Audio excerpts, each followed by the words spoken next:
Okay, we've come up a different route this time, which is the route he's cut on this path. It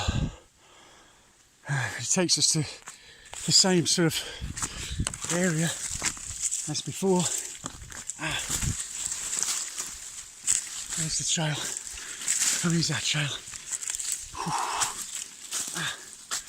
And you see this is the hill, so you got an incredible place to build a house there.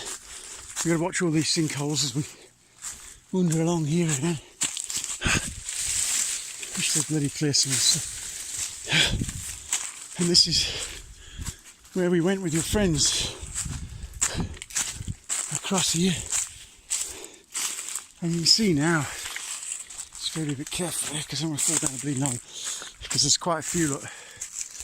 If you go down one of them and break an ankle, you're in the shit on this hill. I'm telling you. But you can just see there all the ocean views up high, and then the hill goes all the way down.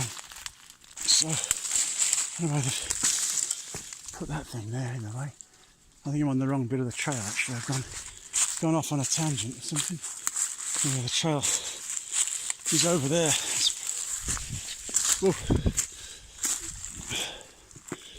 Yeah. Oh, bloody spiky. Yeah, or is it? No, it was over there, so I'm going on the wrong way again. Anyway, it's over here.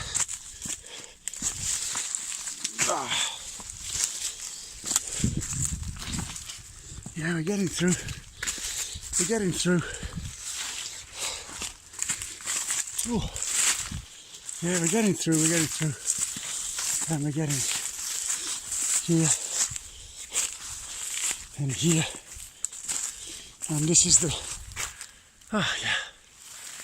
this is the, oh look at that. They're not that deep, these holes, but you don't want to fall down. And then, this is the breathtaking views. But don't forget, the pastures down there, the other road that we walked and I videoed is there, which runs along this way, and then we've just walked, and then I've come up the other trail to the land. Okay, so, 10-minute breather. You've all been here before. You know what the views are like. You basically got sea. Yeah, so you've got about 130 degrees of ocean view.